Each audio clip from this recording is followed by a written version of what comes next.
What's going on, guys? Red Bull Tanker, and welcome back to Axis and Allies. Excuse me. 1951, turn 4 for the Soviet Union. All right, starting off, the Soviet Union had 89 IPC to spend. They ended up buying 2 diplomacy dice. They paid off the... Oh, God, excuse me, guys.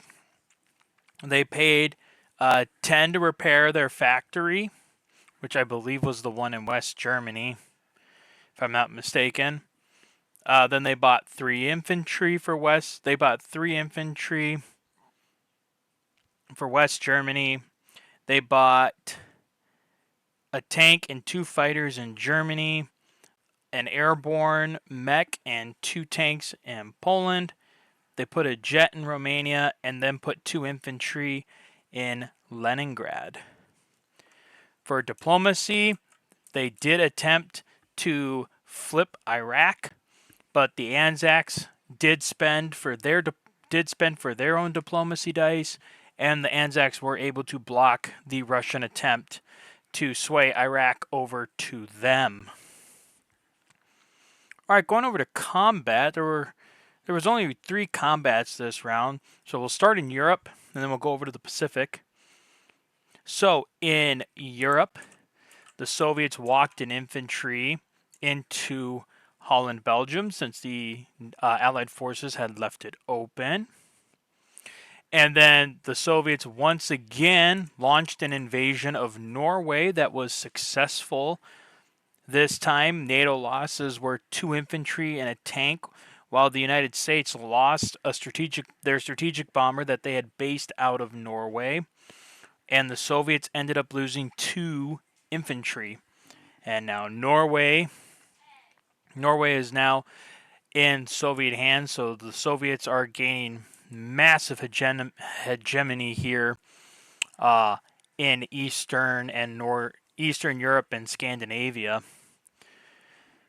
All right, going over to the Pacific in Season 6, the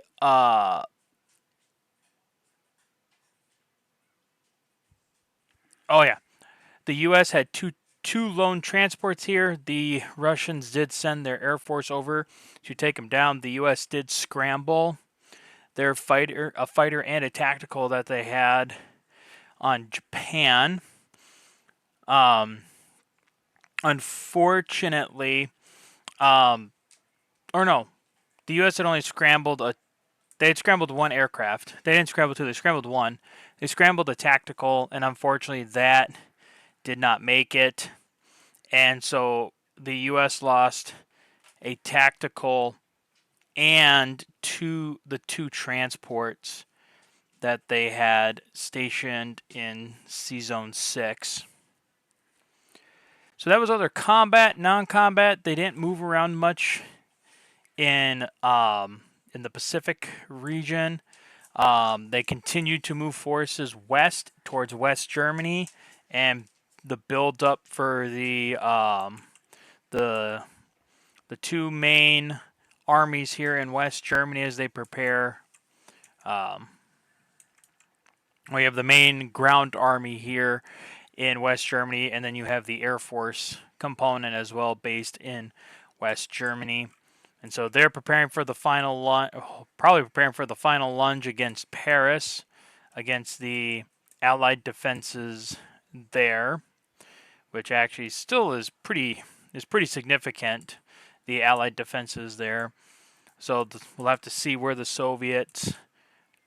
Well, we'll just have to see how the Allies react and see where the others can go from there.